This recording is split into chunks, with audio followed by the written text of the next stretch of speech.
Bienvenue dans le podcast Partage de coach. Je suis Charline, créatrice du mouvement Partage de coach et je suis ravie de vous accueillir ici. Partage de coach, c'est avant tout une communauté bienveillante, un espace où chacun peut révéler sa zone de génie, partager ses compétences et s'enrichir des expériences des autres. Ce mouvement est né d'une simple envie, permettre à des professionnels passionnés et talentueux de se faire connaître et d'échanger leur savoir et de créer ensemble quelque chose de plus grand. Parce qu'à plusieurs, on va plus loin. Dans ce podcast, vous découvrirez des parcours inspirants, des histoires authentiques et des échanges riches avec des coachs et des professionnels qui partagent leur expertise et leur humanité. Mon intention est de vous offrir un moment de connexion, d'inspiration et peut-être de transformation. Et si ce podcast vous donne envie d'aller encore plus loin, sachez que nous avons une communauté où nous organisons des conférences chaque lundi gratuitement. Les coachs que vous entendez ici animent également des ateliers plus approfondis sur des sujets précis pour vous permettre de grandir et d'évoluer. Si vous souhaitez rejoindre cette belle aventure, je vous mets le lien juste en bas. Alors installez-vous immédiatement et ouvrez vos esprits. Laissez-vous porter par cette belle aventure collective. Bonne écoute. Hello Margot, comment ça va? Salut Charline, ça va et toi? Oui, ça va. Bienvenue sur Partage du coach. Merci, contente d'être là. Yes. Alors du coup, pour les personnes qui nous écoutent, comment est-ce que tu pourrais te présenter en quelques mots? Ouais. Du coup, en quelques mots, du coup, je m'appelle Margot, je suis psychologue et coach, je suis spécialisée dans les troubles du comportement alimentaire. Et qu'est-ce que je peux te raconter? Ma passion pour moi, c'est vraiment de travailler sur moi, sur mes propres blocages, sur voilà, toutes les choses qui font que parfois je suis en lutte avec moi-même, que c'est difficile ou que j'ai des réactions fortes ou autres, et d'essayer justement de surmonter ces blocages-là. Et après, ce qui m'intéresse énormément, c'est justement d'accompagner les personnes qui vivent les mêmes blocages que moi à les dépasser aussi. Et donc, si je me suis spécialisée dans les troubles du comportement alimentaire, c'est justement parce que j'ai eu des troubles alimentaires pendant pratiquement 15 ans et que le jour et que je m'étais toujours dit, je me rappelle quand j'étais ado, si jamais un jour j'arrive à en sortir, j'en ferai ma mission d'aider les autres à faire pareil. Et c'est pour ça que je suis ici aujourd'hui. Yes, trop bien. Et pour qu'on en sache un peu plus aussi, sur toi, si on pouvait avoir, l'histoire de Margot de toute petite jusqu'à aujourd'hui, comment est-ce que tu pourrais nous le retranscrire? Ouais, pour te retranscrire du coup ma ligne de vie un petit peu.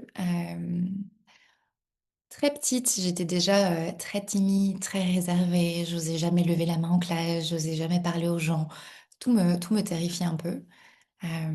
Et donc, en fait, très très vite, c'est ça qui a rétrospectivement un peu animé ma passion pour la psychologie. Très très vite, je me suis posé beaucoup de questions.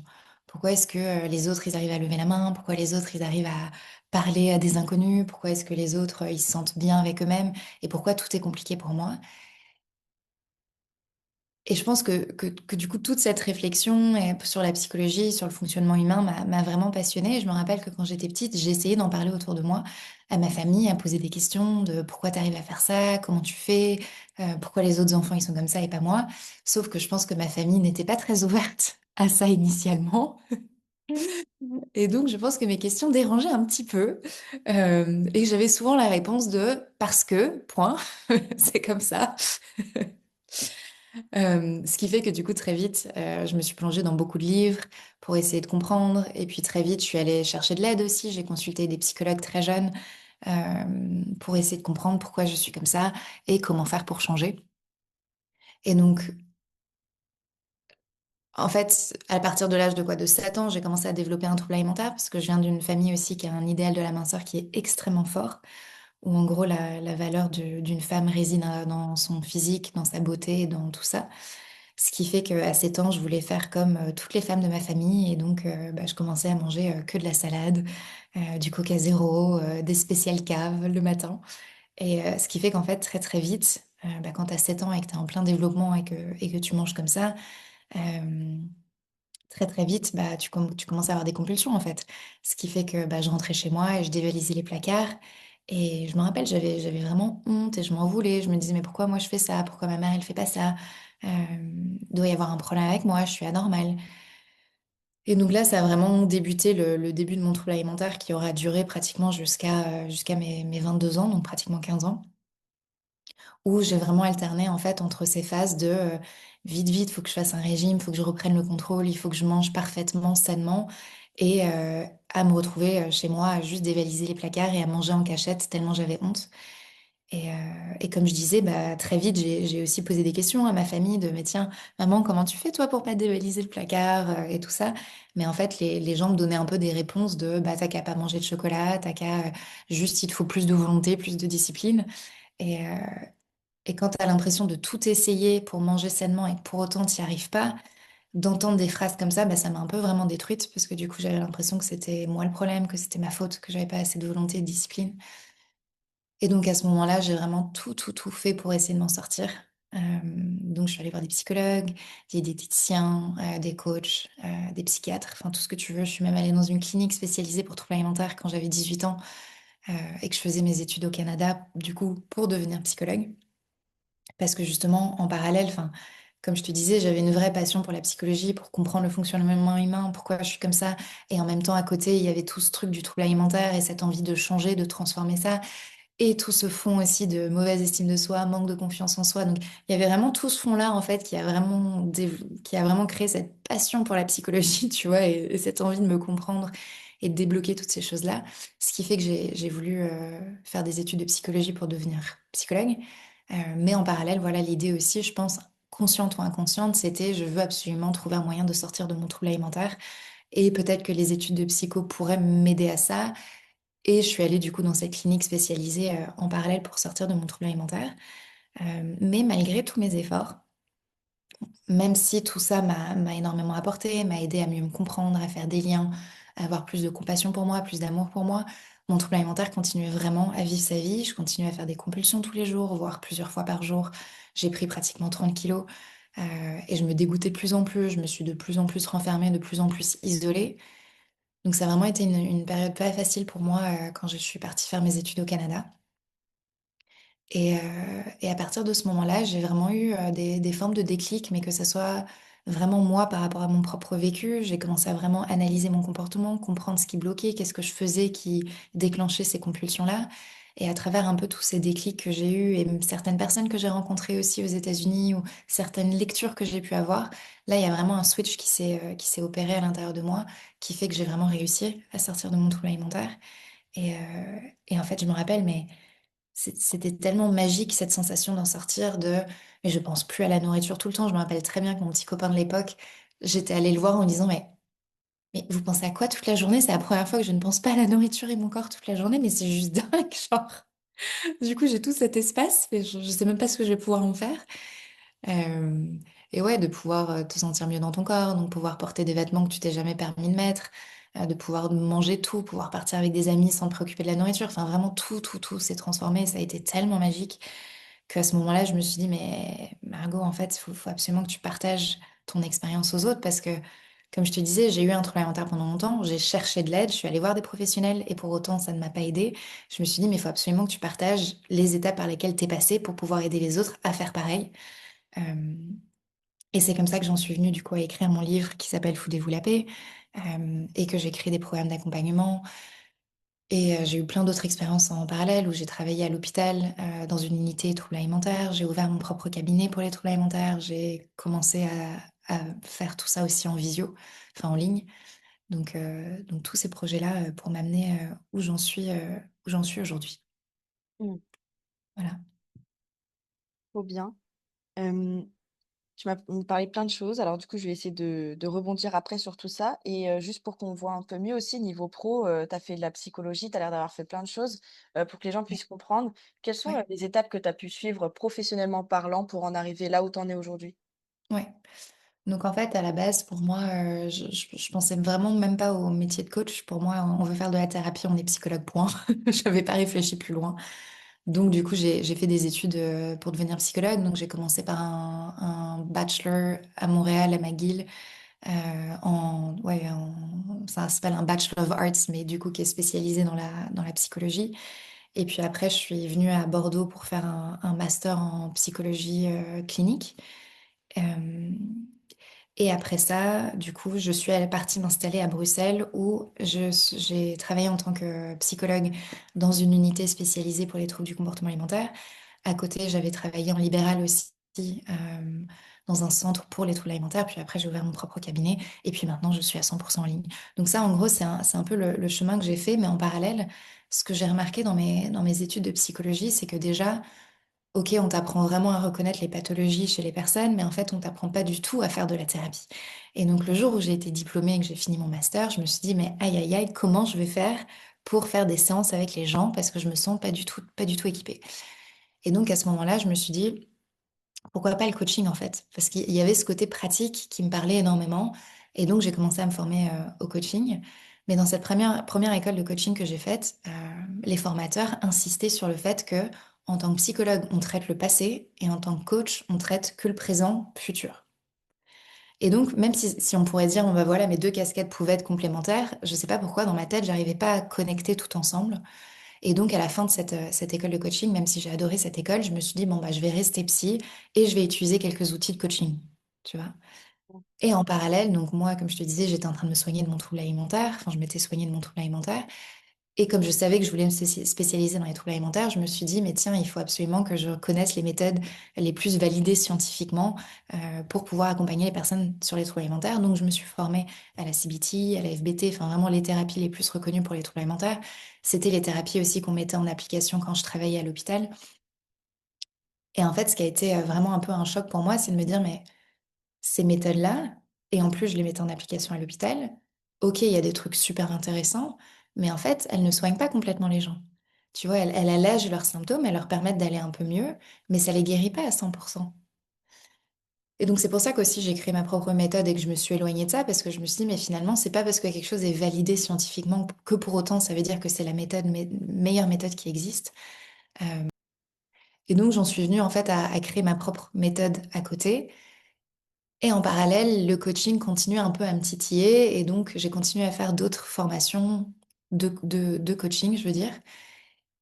Et là, en fait, ça a été un vrai coup de cœur. J'ai découvert en tout cas la méthode de David Laroche et de John de Martini et de Julien Musi, qui eux vraiment font un peu ce pont entre le métier de psychologue et le métier de coach, où en fait, ils t'aident vraiment à travailler sur le passé, sur le présent, pour justement débloquer ton présent et ton futur. Et donc là, ça a été un réel coup de cœur où je me suis dit, mais c'est ça que je veux faire, je trouve ça juste génial. Euh, et donc, à partir de ce moment-là, je me suis vraiment réorientée en tant que coach à 100%. Donc, voilà, je me présente en tant que psy et coach parce que j'ai cette double casquette, mais aujourd'hui, je m'oriente beaucoup plus, je me dis beaucoup plus coach que psychologue, même si les deux sont très complémentaires. Mm. Voilà. Et je voulais savoir, tout à l'heure, tu as parlé justement par rapport à ta famille, justement, toutes les questions que tu posais. Comment est-ce que toi, tu as vécu cette incompréhension familiale et eux aussi, comment est-ce qu'ils ont vécu justement ta transformation? Bah, je pense que pour moi, ça a été très difficile parce que jeune, en fait, je le vivais vraiment comme du rejet. Quand je posais des questions et qu'on me répondait pas, ou qu'on me disait tu te prends trop la tête, ou arrête de réfléchir, ou bah, c'est juste comme ça, point. Ou... Moi, je le vivais vraiment comme du rejet. Je l'interprétais comme bah, c'est moi le problème, je pose trop de questions, j'analyse trop. Euh, donc, je l'ai vraiment pas très bien vécu, je t'avouerai. Finalement, aujourd'hui, j'ai énormément de gratitude pour ça parce que je me rends compte que c'est grâce à ça que je suis allée chercher des solutions à l'extérieur et que justement, bah, j'ai lu énormément de livres, j'ai cherché à me former, j'ai cherché à me faire accompagner par des professionnels. Et je pense que si ma famille n'aurait pas été comme ça, bah, je serais passée à côté de tout ça. Et aujourd'hui, c'est le truc qui m'anime le plus. Donc finalement, j'ai énormément de gratitude pour que les choses se soient passées comme ça. Et finalement, ce qui est intéressant, si par exemple on prend l'exemple de ma mère, je pense que pour elle, c'était inhabituel de parler. Tu vois, on vient d'une famille où on ne parle pas d'émotions, on ne parle pas de ses challenges, on ne parle pas de tout ça. Et donc, je pense qu'au début, quand j'étais petite, c'était déstabilisant. Et avec son rôle de mère, elle devait un peu, bah, tu vois, assurer le cadre. Je pense que, enfin, voilà, en tout cas, c'est mon interprétation. Mais en tant qu'adolescente, j'ai vraiment persisté. Et je disais, non, maman, je veux parler, tu t'assois, tu m'écoutes. Et ce qui fait que bah, à un moment, ouais, elle commençait vraiment à s'asseoir et on passait une heure ou deux à parler. Et aujourd'hui, bah, c'est vraiment devenu habituel pour nous, tu vois, que ce soit avec mon frère aussi. Dès qu'on se retrouve tous les trois, on adore parler des choses, de décortiquer les sujets, interpréter la psychologie, enfin le développement personnel et tout ça. Et c'est devenu une vraie passion. Et j'ai l'impression que c'est un peu inversé la dynamique familiale, où maintenant, petit à petit, on recherche de plus en plus, tu vois, cette connexion, ces vrais partages d'émotions, de difficultés et tout ça. Donc voilà. Après, je te dirais que c'est pas le cas pour tous les membres de ma famille. Je pense qu'il y en a toujours qui c'est pas trop leur truc et voilà.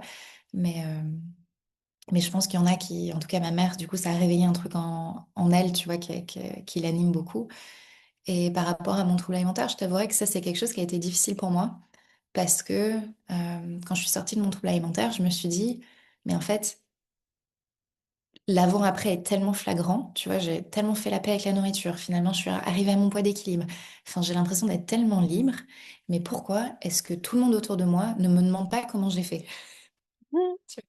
Il y avait ce truc de me dire, mais alors est-ce que finalement j'ai pas tant changé que ça et que pour les gens, en fait, bon, bah, Margot, il s'est rien passé donc ça m'intéresse pas. Parce que pour moi, je me dis, mais c'est tellement magique et incroyable ce que j'ai vécu que tout le monde devrait avoir envie de me poser la question de Margot, comment t'as fait? C'est quoi? Donc je t'avouerais que ça a été un peu une petite claque que je me suis prise de me dire, bah en fait, les femmes dans ma famille, tu vois, qui aiment, qui sont très obsédées par le fait de manger sainement, avoir un corps d'une certaine manière, faire beaucoup de sport et tout ça, entretenir leur corps et tout ça, je me suis dit, mais pourquoi est-ce qu'elle, elle veut rester dans ça, alors que moi, j'ai trouvé cette liberté, c'est tellement mieux. En fait, elles devraient toutes avoir envie de me suivre, tu vois. Donc, ouais, donc ça a été un truc de réaliser que bah, on n'a pas tous le même chemin, tu vois, et que pour moi, pour rien au monde, je changerai mon chemin parce que la liberté que ça m'a apporté, ça n'a pas de prix pour moi. Mais en même temps, c'est important aussi de rester respectueux, en fait, que bah, pas tout le monde prend le même chemin, pas tout le monde a la même ligne d'arrivée, et que si elles sont contentes dans ça, bah, tant mieux pour elles, tu vois. Mais ça n'a pas été facile, je t'avouerai. Et si quelqu'un bah, vit justement cette phase-là d'incompréhension familiale de la part de proches ou quoi, comment est-ce que tu penses qu'elle pourrait réagir ou en tout cas essayer de créer une connexion plutôt que de l'incompréhension? Comment tu les conseillerais? Bah, je pense que c'est déjà te dire il y a pas de bon chemin, il n'y a pas de bon ou de mauvais chemin, donc on peut pas, c'est entre guillemets un peu prétentieux de se dire, moi j'ai trouvé la réponse, j'ai le bon chemin et eux ils sont en tort et ils sont en déni, et ils voient pas les réalités. Enfin, tu vois ce truc dans lequel on peut un peu rentrer. Je pense que c'est avoir ce côté un peu plus humble de se dire, bah voilà, moi j'ai fait mon chemin, j'ai fait ce qui était juste pour moi, je suis arrivée là où j'avais envie d'être pour moi. Et si eux, c'est pas le même chemin, bah en fait, c'est OK. Et je pense que du coup, c'est aussi arrêter de... Parce que parfois, on a envie de convaincre les autres en disant, ah mais non, ton chemin, il est pas bon, faut que tu prennes le mien. Et, et ouais, je comprends, et ça vient vraiment d'une bonne intention, parce que ce qu'on vit est tellement magique, on veut tellement le partager aux autres et que tout le monde ait la même chose. Mais encore une fois, qui te fait croire que si l'autre vivrait le même chemin que toi, ce serait le bon pour elle, tu vois? Mmh. Peut-être qu'à l'inverse, ça serait pas le bon pour elle. Donc je pense que c'est accepter qu'on a chacun son chemin et que c'est aussi de se dire, bah, bien sûr que tu peux parler de ton expérience, tu peux parler, partager ton vécu, mais c'est toujours être dans une optique de voilà mon expérience, voilà moi ce que j'ai vécu, et si ça t'intéresse, je peux en parler, mais je vais pas te dire que toi t'es en tort et que ce chemin est le bon et que t'es en déni et tout ça. Donc je pense que ça passe vraiment par parler en jeu de son vécu et, euh, et honorer que chacun a son propre parcours et que voilà. Mmh. Tu as parlé aussi tout à l'heure, bah, de l'idéal féminin, des personnes de ta famille et même de ce qu'on peut voir même sur internet, partout, hein, pas que dans ta famille, je pense qu'on voit ça, vraiment partout. Comment est-ce que Ouais. tu as pu déconstruire, si tu as déconstruit en tout cas, déconstruire ce modèle-là pour, toi te réinventer et te sentir mieux dans ton corps? Comment tu as fait? Alors, enfin, c'est vraiment une super question parce que tu vois, une des étapes qui a été clé dans ma guérison de mon trouble alimentaire, ça a été ça. Et ça, c'est souvent quelque chose que les professionnels vont aborder en partie, mais pas jusqu'au bout. Et moi, le fait d'avoir fait le truc jusqu'au bout, je peux te le dire aujourd'hui avec certitude que je sais que je ne vais jamais retomber dans mon trouble alimentaire grâce à ça. Tu vois, donc Mmh. c'est vraiment une super question. Parce qu'en fait, ce qui m'a vraiment aidée, c'était de me dire, mais tout ça, c'est une illusion. Tu vois, ça a été créé par la société qui a décidé un jour, tu vois, et j'en parle dans mon livre et je t'explique l'histoire et tout ça, mais en tout cas où on a décidé de se dire, bon bah ok, les corps minces ont plus de valeur, entre guillemets, que les corps gros, sachant que dans l'histoire, bah, il y a plein de fois où ça a été l'inverse, il y a plein de civilisations actuellement où c'est l'inverse aussi. Donc tout ça, c'est pour te montrer que c'est vraiment une construction sociale et que toutes les croyances qu'on a en dessous, souvent sont fausses. Et donc, une grande partie du travail, ça a été pour moi de venir déconstruire toutes les croyances que j'avais en lien avec la maigreur, c'est mieux, tu vois. Et donc, en toute transparence, j'étais quelqu'un de très grossophobe à l'époque parce que je valorisais tellement la minceur que pour moi, les gens minces étaient mieux, étaient plus disciplinés, avaient plus de valeur, étaient plus beaux, étaient en meilleure santé, enfin tout ce que tu veux, quoi. Et donc, une énorme partie de le travail, ça a été de réaliser que mais tout ça, en fait, c'est un fantasme. Mais c'est pas vrai. C'est vraiment pas vrai.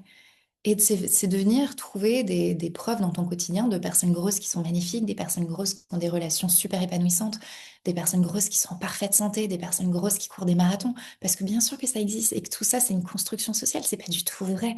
Et donc de venir déconstruire tout ça et de réaliser que, bah, en fait, être gros, être mec, ça veut rien dire, c'est qu'une question de perception. Et surtout, ça a rien à voir avec ta valeur, tu vois, et qui tu es en tant que personne. Bah, ça m'a permis vraiment de sortir de tout ce fantasme-là et de m'en détacher complètement. Euh, et ça a été aussi une question, tu vois, d'apprendre à changer mon regard. Un outil que je peux partager du coup ici, que moi je sais m'a énormément aidé, c'était, on sait très bien que les images qu'on regarde vont impacter notre cerveau et ils vont le voir comme la norme. Et le problème, c'est que la plupart des images qu'on voit aujourd'hui, c'est des images refaites que tu vois dans la publicité, les acteurs dans les films ou sur Instagram. Ce qui fait qu'en fait, quand toi, après, tu te regardes devant le miroir, c'est comme si ton cerveau, il a comment dire, comme référence cet idéal-là. Tu vois. Et donc, c'est normal que quand tu te regardes devant le miroir, tu vas te dire, ah, mais il y a ça qui est pas pareil, il y a ça qui est pas pareil, il y a ça qui est pas pareil. Et donc, du coup, tu ne peux, entre guillemets, que te sentir pas bien dans ton corps parce que tu as cette comparaison-là.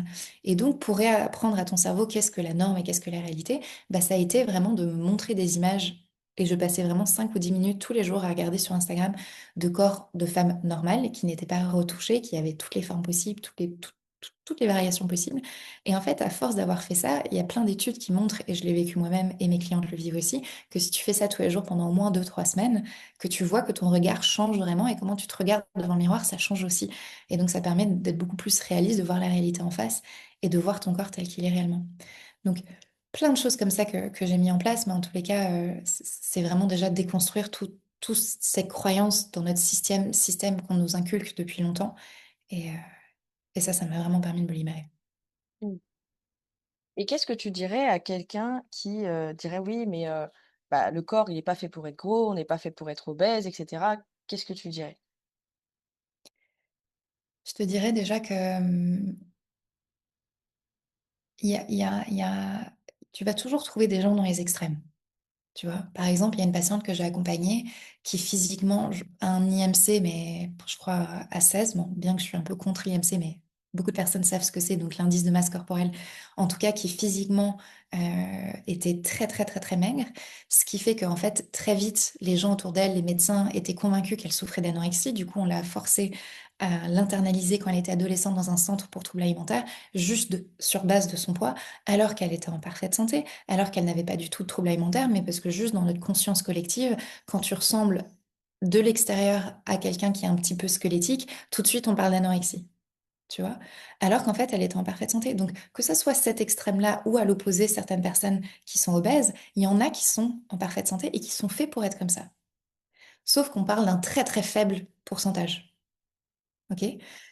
Les autres personnes, en général, c'est un peu comme le bell curve, je sais pas comment tu dis ça en français, mais tu sais, la courbe de Gauss, je crois que ça s'appelle, je sais pas comment tu dis, mais tu sais, ce truc où tu dis, en général, la majorité des gens se retrouvent au milieu.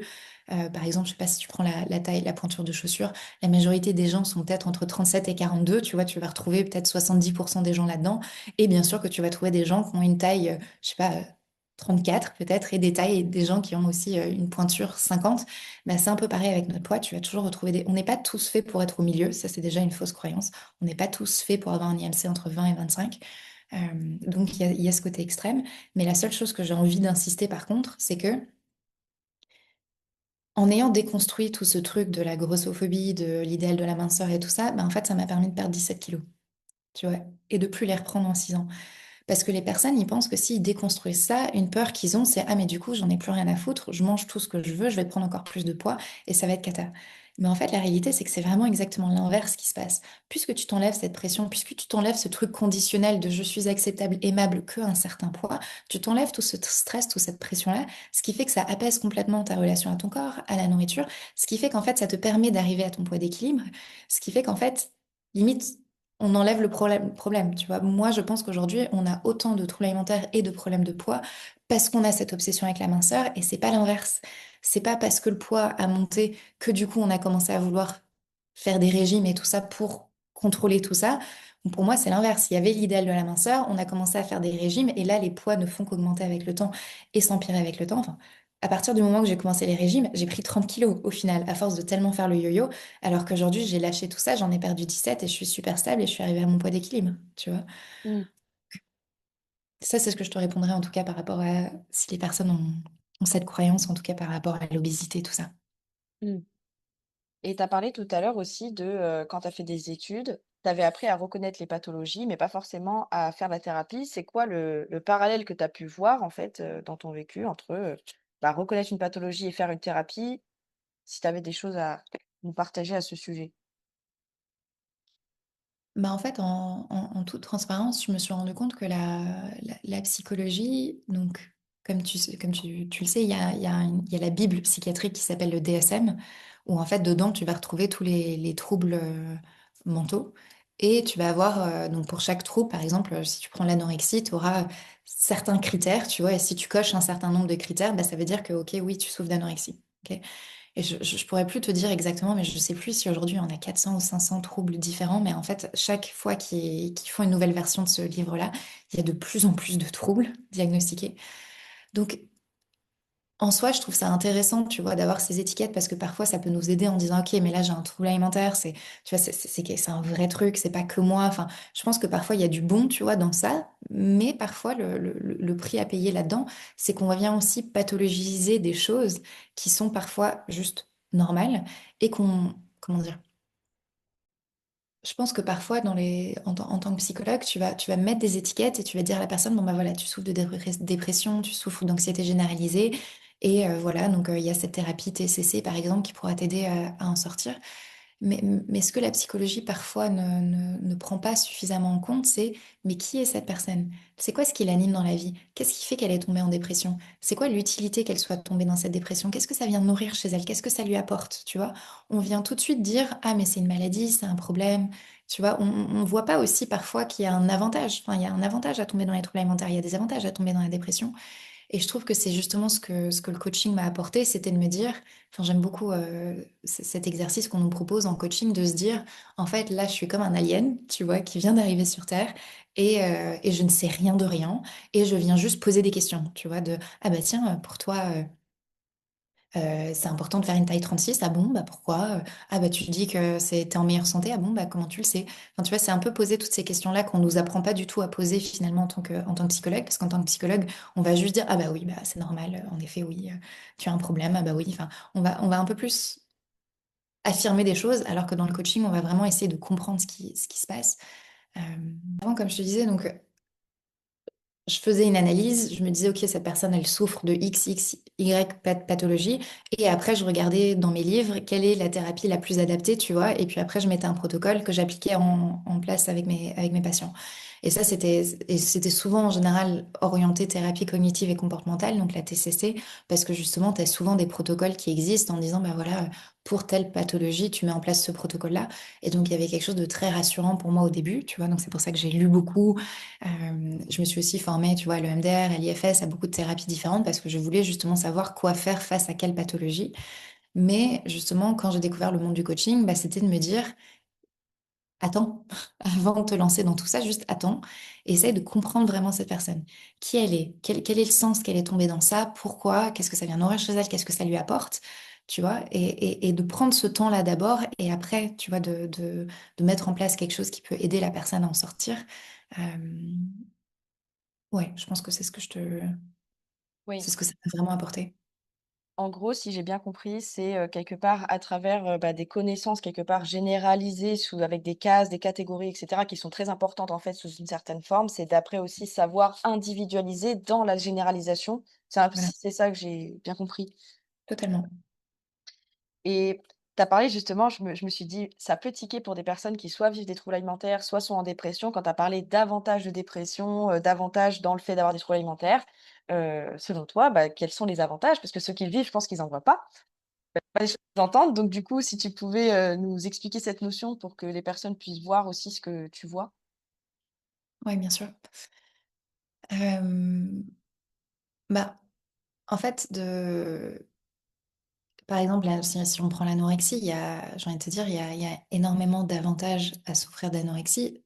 Je précise, en aucun cas, j'enlève tous les inconvénients. C'est une maladie qui est extrêmement difficile à vivre, qui nous impacte vraiment dans tous les domaines de notre vie. Donc ça, vraiment, mon but n'est pas du tout d'enlever ça.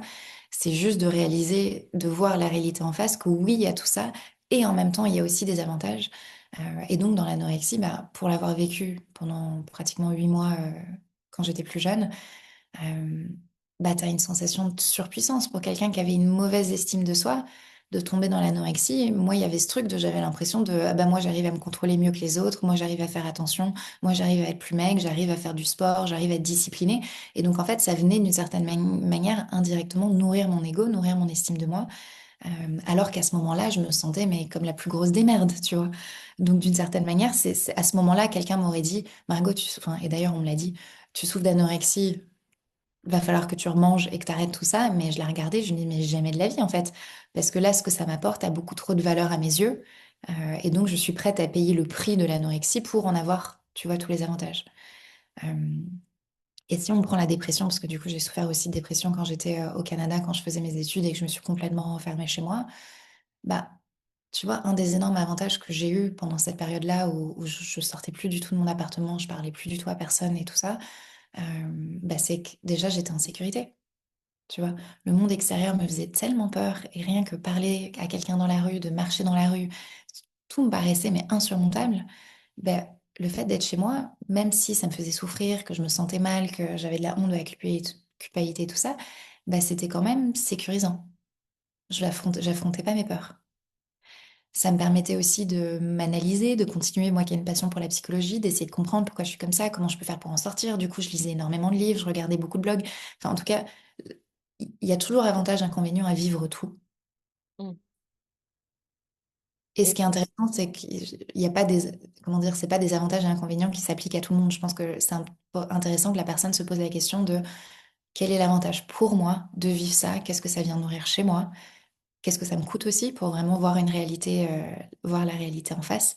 Euh, Parce que si je te donne juste un autre exemple, mais imagine que quelqu'un veut arrêter de fumer.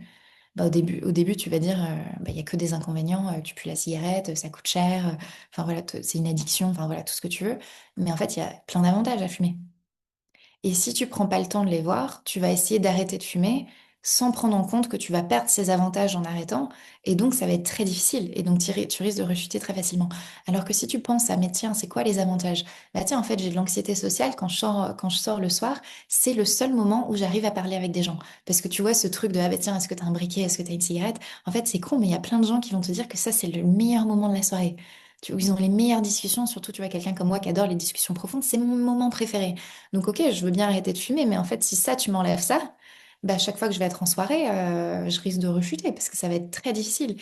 Et donc, si je me dis pas, ok, en fait, ce que m'apporte la cigarette, c'est de surmonter cette anxiété sociale, d'aller vers les autres, comment est-ce que je peux trouver un autre moyen de venir nourrir ça? Ça va être très difficile de m'en sortir. Tu vois?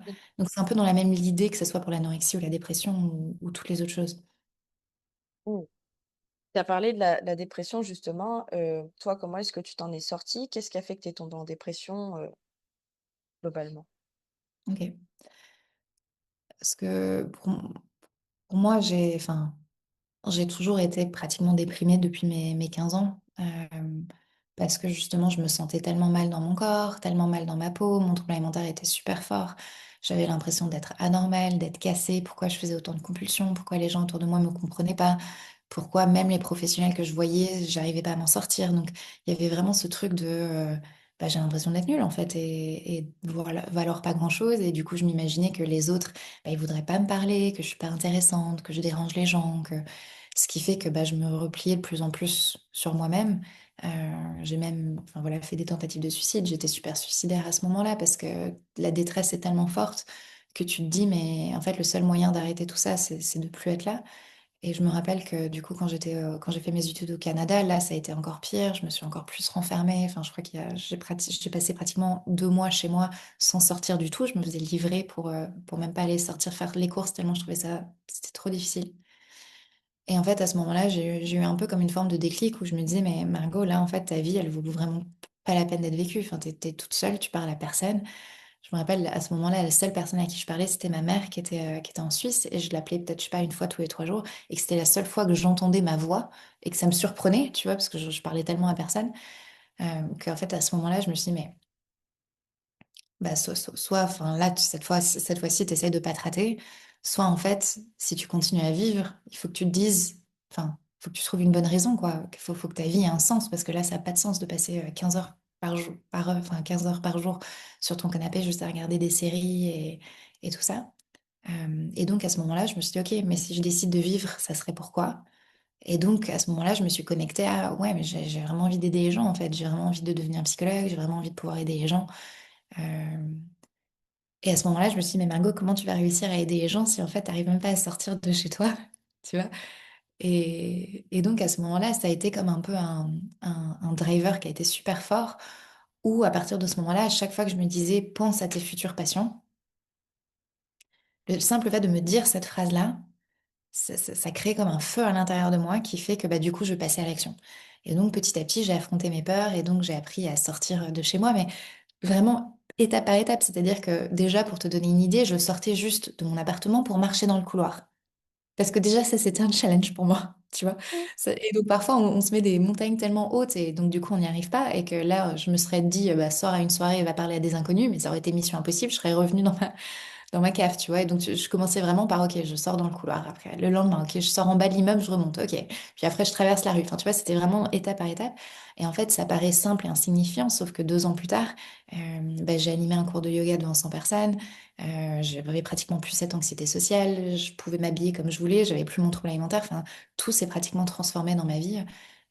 Parce que, j'ai réussi à trouver ce driver qui était plus fort que tout. Donc, qui était de penser à mes futurs patients.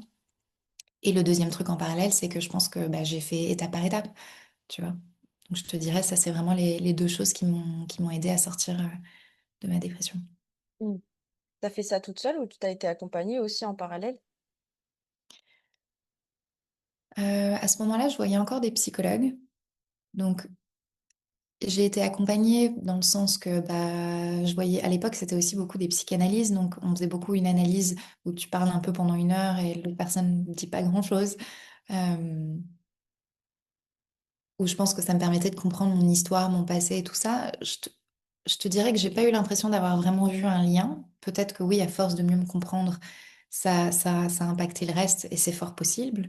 Mais en tout cas, tout ce truc-là de trouver le truc qui me motive moi et commencer étape par étape, ça c'est vraiment moi avec moi, où j'ai mis tout ça en application. Mais rétrospectivement, c'est quand même chouette d'être accompagné. C'est quand même chouette d'avoir quelqu'un à côté de toi qui est là, qui connaît les étapes, qui est passé par là, qui peut t'aider.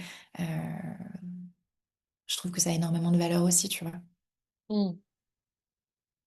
Et quelle a été la plus grande leçon que tu as apprise jusqu'à aujourd'hui? J'imagine qu'il y en a plein, hein, mais je sais pas pourquoi. En tout cas, celle qui me vient là tout de suite. Euh, Parce que justement, moi, tous les sujets d'estime de soi, de relation à soi, tu vois, c'est vraiment quelque chose qui m'intéresse énormément. Parce que pour être passé de me haïr complètement, tu vois, à m'aimer de plus en plus chaque jour, enfin, voilà, c'est vraiment un sujet qui m'intéresse beaucoup. Donc là, ce qui me vient, euh, c'est que, et ça m'arrive encore aujourd'hui, mais pendant longtemps, je croyais que bah, pour enfin m'aimer, pour enfin me sentir bien dans ma peau, il faudrait que je corresponde à X, à un certain idéal, tu vois. Et en fait, plus j'étais à la poursuite de cet idéal-là, plus en fait je détruisais mon estime de moi de plus en plus. Alors que le jour que j'ai compris qu'en fait avoir une bonne estime de soi, c'est pas ressembler enfin à la personne qu'on rêve d'être, c'est comment faire pour déconstruire cette image-là et apprendre à en fait vraiment s'accepter et s'aimer tel qu'on est, avec nos zones de lumière, avec nos zones d'ombre, connaître ouais, qui on est, nos valeurs, qu'est-ce qui nous anime dans la vie et faire tout ce travail-là. Et parfois, c'est facile parce que quand tu vas sur Instagram et que quelqu'un te dit, ah, j'ai réussi à faire ci, ou j'ai atteint ça, ou que t'as un petit moment de, ah oui, peut-être que, tu vois, je vais y arriver aussi, ou elle a raison, ou peut-être que c'est ça. Et en fait, à chaque fois que j'ai fait ça, je me suis détruite au passage. Alors qu'à chaque fois que j'ai fait l'inverse et que j'ai déconstruit tout cet idéal et que je me suis dit, ok, mais en fait, qui suis-je moi et comment faire pour justement m'accepter telle que je suis, bah, c'est vraiment là où le vrai amour de soi, tu vois, a commencé à se développer et que ça a tout changé pour moi. Donc, Mm. je te dirais, ouais, c'est vraiment, ouais, c'est une de ces prises de conscience-là. Toi, quel impact tu souhaites avoir sur les autres, sur le monde, à travers ton travail? Bah, c'est exactement ça. En gros, j'ai envie d'aider les gens à déconstruire toutes les croyances de comment est-ce qu'ils devraient être, à quoi est-ce qu'ils devraient ressembler, de déconstruire tout ça pour vraiment se laisser la place d'être pleinement eux-mêmes et de créer une vie qui est totalement alignée à qui ils sont profondément, ce qui les anime, ce qui les inspire. Euh, ouais, me dire si j'arrive à, enfin, accompagner les personnes à se libérer de tout ce qui les empêche d'être eux-mêmes et d'avoir de l'amour pour eux-mêmes, ouais, ça c'est vraiment ce qui me tient profondément à cœur. Toi, tu te vois où dans 5 à 10 ans? Je pense que les troubles alimentaires, tu vois, c'est vraiment entre guillemets, un peu mon projet bébé parce que ça a quand même fait partie de 15 ans de ma vie, que le fait que j'en sois sortie, enfin, c'est tellement magique pour moi que je veux tellement aider les autres à faire pareil. Et c'est vraiment quelque chose qui me booste très très fort. En même temps, je sens que le sujet des troubles alimentaires, c'est un peu comme si c'était la face visible de l'iceberg. Et que, en fait, ce qui se cache en dessous, c'est vraiment plutôt cette question d'estime de soi. Que finalement, je suis tombée aussi dans un trouble alimentaire parce que je me sentais vraiment pas bien avec moi-même, je me sentais nulle. Et que j'avais cette croyance que si enfin j'avais le corps parfait et que je mangeais parfaitement, j'aurais plus de valeur, je serais plus aimée par les autres, je serais moins rejetée. Enfin voilà, tout ça. Et donc, je pense que ce vers quoi j'ai envie d'aller petit à petit et surtout dans 5 ou 10 ans, c'est vraiment venir aborder bah, ce vrai sujet, ce noyau, tu vois, de déconstruire tout ce qui nous empêche d'être nous-mêmes pour pouvoir être pleinement soi-même et être libre d'être soi-même. Euh, donc ça, c'est un peu le gros sujet. Et où est-ce que je me vois dans 5 ou 10 ans? Bah, je m'imagine faire plein de retraites, je m'imagine euh, ouais, continuer à accompagner les personnes, que ce soit en individuel, mais de plus en plus en groupe, parce que vraiment pour l'avoir vécu, enfin, tu parles à quelqu'un qui a quand même une anxiété sociale super forte, mais je me rappelle que mes premiers trucs en groupe, je partais de la formation parce que c'était trop difficile pour moi d'être en format groupe, alors que finalement aujourd'hui, c'est vraiment certaines des modalités enfin, qui m'ont le plus apporté, de pouvoir connecter avec les autres, de pouvoir être avec des personnes qui ont vécu la même chose, il y a quelque chose de tellement puissant là-dedans que je me dis, bah voilà, je pense que même si aujourd'hui je suis très orientée one-one, je pense que dans le futur, j'ai de plus en plus envie de m'orienter vers ça, parce que je vois vraiment la puissance du groupe et vraiment quand tu te connectes avec les autres, mais c'est tellement fort. Et je pense qu'on vit au plus dans une société qui est tellement isolée de plus en plus que ressentir ça, je pense que ça n'a pas de prix, donc c'est ouais, j'ai de plus en plus aussi envie d'aller vers ça. Mmh. Et toi, personnellement ou professionnellement, est-ce que tu as des projets ou des rêves que tu rêves d'accomplir? En fait, tu vois, ce qui s'est passé cette dernière année, c'est que j'ai un peu atteint tous mes objectifs parce que j'avais toujours rêvé d'écrire ce livre, j'avais toujours rêvé de créer ce programme en ligne, j'avais rêvé de pouvoir être à l'aise en public, de donner des conférences, d'animer des cours de yoga devant 100 personnes. Enfin, j'avais toujours rêvé de tout ça.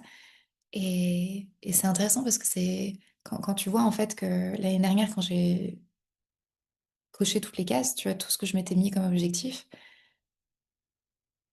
bah, c'était génial, tu vois. Bien sûr que, enfin, il y a un truc où tu dis, waouh, quand tu vois d'où je viens et tout le chemin que j'ai parcouru, mais c'est juste dingue.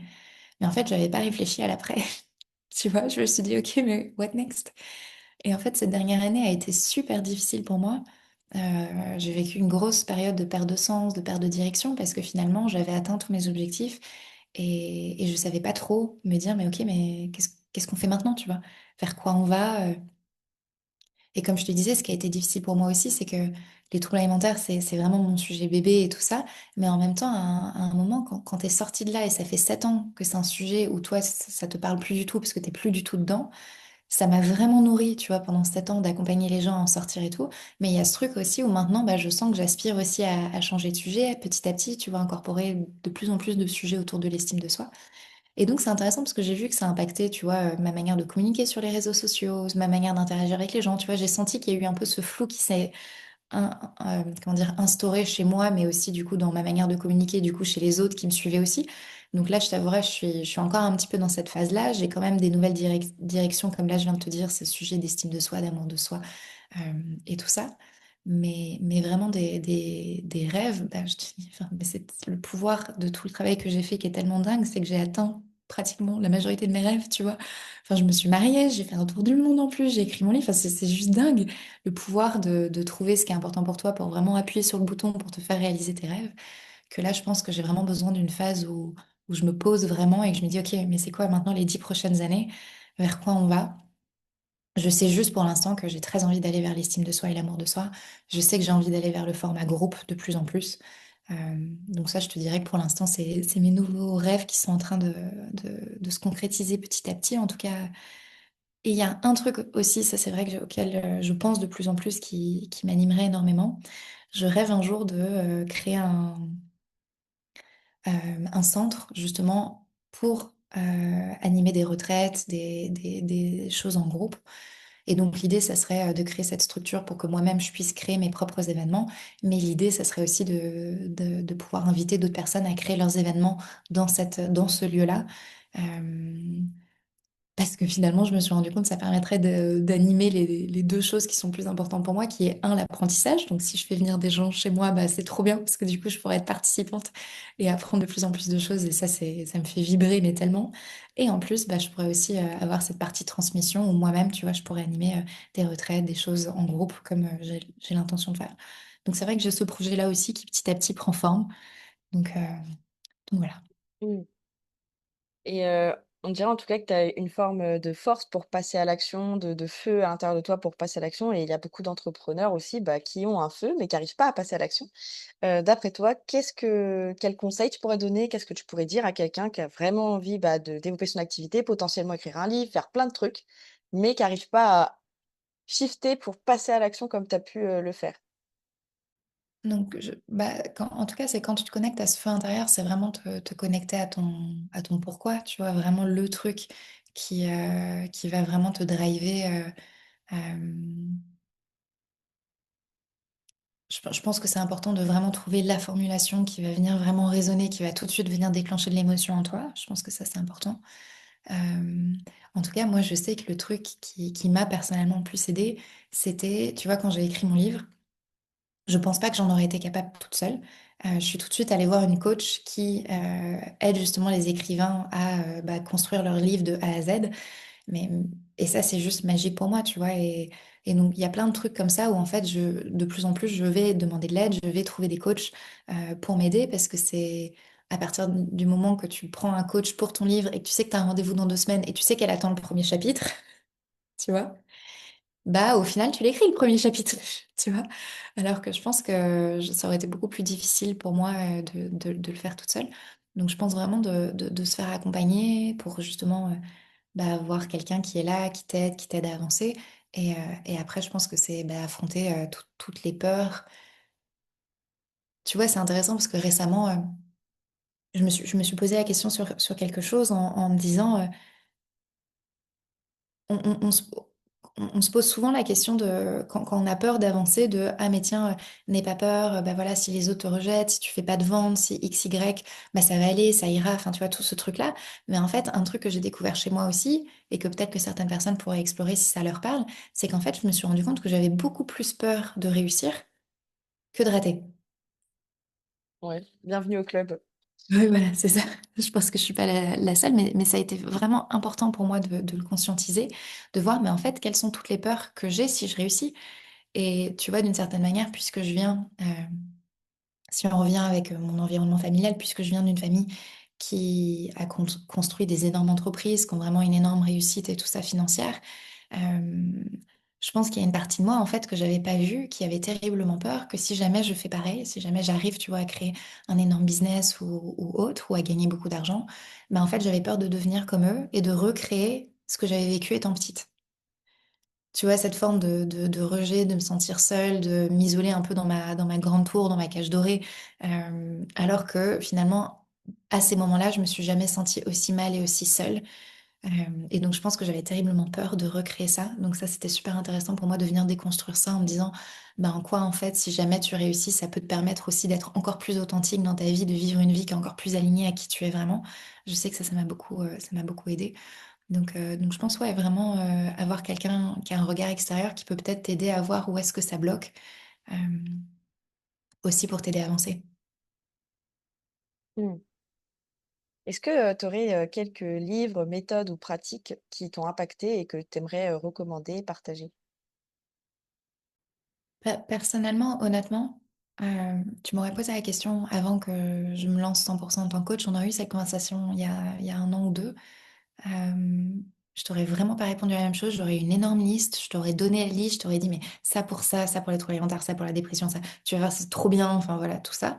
Alors qu'aujourd'hui, en fait, grâce à tout ce que j'ai découvert, tu vois, dans le monde du coaching et surtout tous les principes que le docteur de Martini partage, tu vois, la loi de l'équilibre qui a avantages, inconvénients partout, que les autres sont nos miroirs, qu'en fait, il y a des avantages dans nos zones d'ombre et des inconvénients dans nos zones de lumière, enfin, tout ce que partagent aussi David Laroche et Julien Musi, pour moi, c'est vraiment les choses qui ont transformé ma vie. Euh, donc, je te dirais vraiment, je pense que ça serait ça aujourd'hui. Après, peut-être que si on en reparle dans quelques mois, je reviendrai sur ma liste de livres, c'est possible. Mais parce que tu vois, honnêtement, pour te donner un exemple, moi, ce qui a été transformateur pour moi, c'est qu'en tant que psychologue, tu avais, entre guillemets, des... Alors, je vais peut-être dire des choses qui vont déplaire, mais je vais quand même le dire. En tant que psychologue, tu avais un peu ce truc de voir les gens, il y a des personnes saines et des personnes toxiques. Tu vois, t'as un peu ces deux étiquettes-là. Et donc, sous-entendu, bah, les personnes toxiques, soit il faut les éviter, soit tu peux essayer enfin, bon, de communiquer avec eux pour que la relation devienne saine, du coup. Mais si ça fonctionne pas, entre guillemets, ces gens-là, faut les éviter à tout prix, tu vois. Et donc, mais il y avait vraiment cette logique de, il y a des bons comportements, donc de parler calmement, de parler en jeu, de tout ça, et il y a des mauvais comportements, donc être agressif, être critique, enfin voilà, il y avait vraiment un peu vraiment cette polarisation dans le monde de la psychologie. Et en fait, ce que je me rendais pas compte, c'est que quand tu as cette polarisation, bah, tu vas toujours avoir peur de, des personnes toxiques, des comportements malveillants, tu vas toujours avoir peur de ça, ou tu vas toujours en tout cas chercher à les éviter, ce qui fait que ça va toujours t'impacter dans ton quotidien parce que tous les choix que tu vas faire, ça va être inconsciemment toujours en lien pour éviter ça. Et grâce à tout ce que De Martini et Laroche et Musi partagent, euh, en fait, je me suis rendu compte, c'est beaucoup plus complexe que ça. C'est pas que noir et blanc. En fait, Mm. finalement, tout est gris, tu vois. Oui. De moi qui pensais, qui rêvait pendant longtemps d'avoir une famille qui était super aimante, très câline, très chaleureuse, qui me posait beaucoup de questions, qui était très à l'écoute, qui était là pour moi. J'ai rêvé de ça pendant longtemps, mais sans réaliser que si j'aurais eu ça, le prix à payer de ça, c'est que bah, j'aurais eu mon cocon, peut-être que j'aurais moins investi de choses à l'extérieur, peut-être que j'aurais moins développé ma passion pour la psychologie parce que j'aurais eu les réponses dans le milieu familial. Euh, peut-être que du coup j'aurais eu plus peur de décevoir mes parents, peut-être que du coup j'aurais fait des choix de vie en lien avec ce que eux voulaient pour moi. Enfin tu vois, il y a quand même un prix à payer. Certes, ça aurait été super chouette, confortable, agréable et tout ça, mais il y aurait eu un prix à payer. Et donc aujourd'hui finalement quand je vois ma famille rétrospectivement, à l'époque je te disais ah oui mais ils sont tout le temps froids, ils sont pas là pour moi. Enfin tu vois, je voyais tout ça négativement.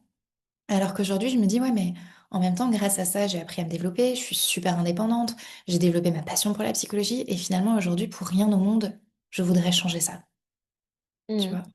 Et donc, pour moi, les méthodes que je viens de te partager par rapport à De Martini et tout ça, eux, ils t'aident à voir ça. Et à partir de ce moment-là, tu commences à avoir moins peur dans la vie parce que tu as moins peur de tomber sur des gens toxiques, tu as moins peur de si tu fais une conférence que les gens se moquent de toi, de faire un post et que les gens te critiquent, parce que finalement, tu vois aussi le cadeau caché dans ça. Parce que de toute Mm. manière, ces choses-là, tu peux pas les éviter. J'ai essayé, tu vois, quand je me suis enfermée chez moi pendant 2 mois à ne plus sortir, tu peux essayer de te protéger de tout ça. Mais t'as un énorme prix à payer en fait, c'est que t'as plus du tout de vie et la dépression, enfin, et tout ça. Donc à partir du moment que tu sais que ça fait partie de la vie, que c'est inévitable, ben, en apprenant à voir les choses de cette manière-là, ça change totalement ta manière d'interagir et de vivre dans ce monde. Ça n'enlève pas que, bien sûr que ça peut blesser, bien sûr que ça peut faire mal, bien sûr que parfois c'est quand même mieux de couper des relations. Tout ça, c'est vrai. Mais en tout cas, ta manière de les vivre sont totalement différentes et je sais qu'aujourd'hui, ma manière de vivre tout ça est totalement transformée grâce à tout ça. Donc je dirais vraiment que ça, c'est ce que je recommanderais le plus aujourd'hui. Mm.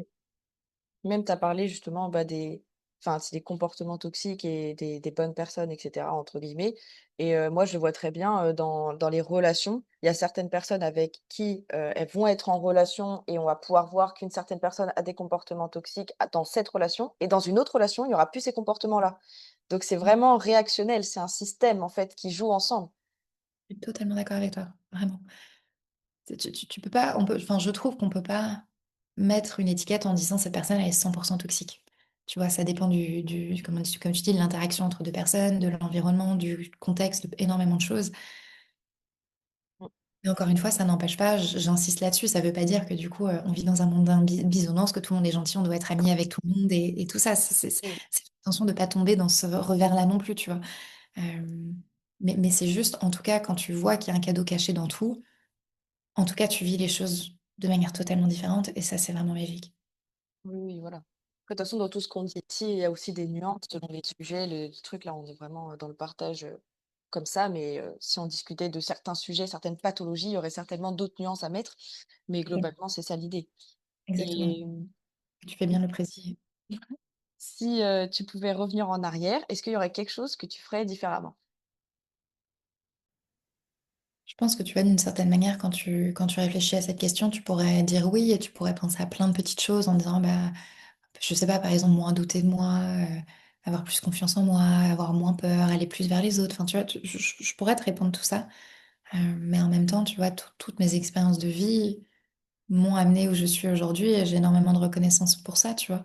Donc, je pense que s'il y aurait quelque chose à faire différemment, oui, il y a sûrement des milliers de choses, mais pour autant, j'ai pas envie, tu vois, ouais, je suis très reconnaissante que toutes ces choses-là m'ont amenée ici aujourd'hui et qu'encore une fois, tu vois, c'est toujours cette logique de si tu changes une chose dans l'histoire, bah, il y a tout le reste de l'histoire qui change et est-ce que tu es prêt à prendre ce risque-là? Mmh.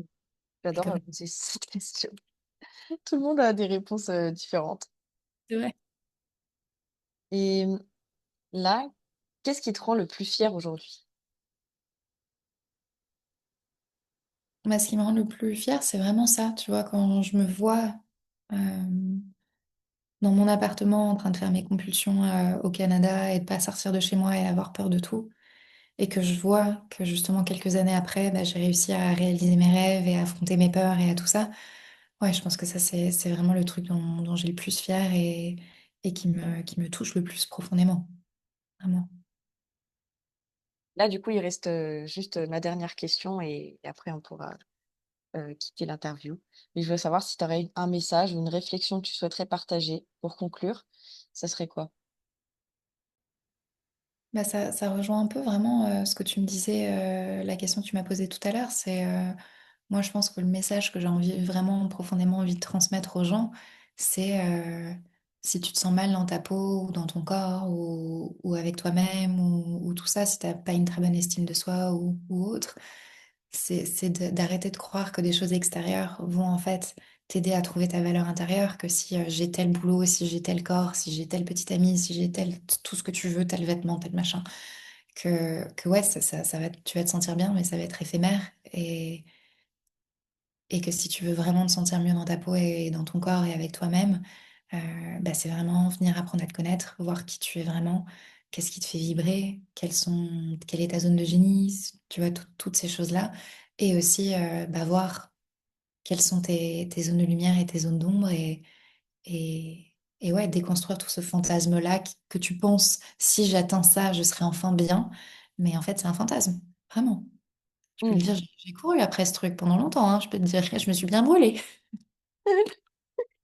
Et en fait, ce qui est contradictoire en plus, c'est que plus tu lâches ça et plus tu t'assumes tel que tu es et que tu apprends à aimer toutes les parties de toi, plus, même si j'aime pas ce concept-là, plus tu deviens une meilleure version de toi-même. Même si j'aime pas ce truc de deviens une meilleure version de toi-même, bizarrement, quand tu te lâches la grappe et que tu apprends à être bien avec toi-même, bah, en fait, tu laisses plus d'espace, je veux pas dire à tes beaux côtés de ressortir, ça aussi, ça paraît bizarre de le dire comme ça, mais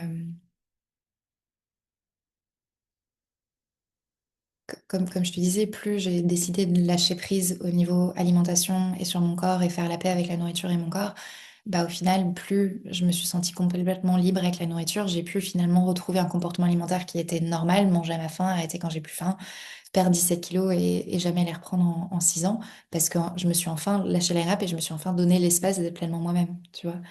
Mmh. Donc et à chaque fois que je reproduis ce même mécanisme dans d'autres choses chez moi, tu vois, des choses sur lesquelles j'ai honte ou que je culpabilise et que je veux absolument les changer à tout prix, quand je prends le temps vraiment de ressentir de l'amour pour cette partie-là de moi, bah, bizarrement, elle a moins besoin de s'exprimer, tu Mmh. vois? Ouais. Et si les personnes, elles veulent te retrouver ou te suivre, où est-ce qu'on peut te retrouver? Oui, donc du coup, pour l'instant, je suis sur Instagram. Mon compte, du coup, c'est Foodez-vous la paix.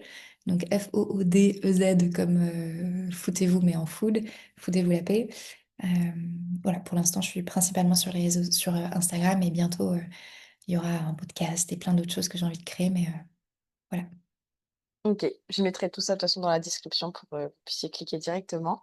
En tout cas, je te remercie beaucoup, pour tous les partages et heu et qu'on se revoit vite, pour, conférence en partage de coach. C'est gentil, merci beaucoup, Charline. Et voilà, c'est déjà la fin de cet épisode. J'espère que cette conversation avec notre intervenante a inspiré, donné des clés ou même peut-être une petite étincelle pour avancer vers tes propres objectifs. Chez Partage de Coach, on croit profondément au pouvoir de la communauté et de l'entraide pour aller encore plus loin ensemble. Donc, si cet épisode t'a plu, sache que ce n'est qu'un aperçu. En rejoignant notre communauté, vous pourrez participer à des ateliers exclusifs et interactifs chaque semaine, animés par des professionnels incroyables du développement personnel, du business. Ces ateliers vont plus en profondeur pour t'aider à transformer tes ambitions en réalité.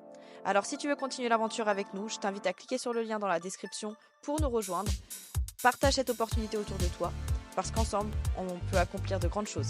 Merci d'avoir été avec nous aujourd'hui et surtout n'oublie pas, tu as en toi ce qu'il te faut pour briller. On se retrouve très bientôt pour un nouvel épisode et d'ici là, prends soin de toi et continue d'évoluer. À très vite.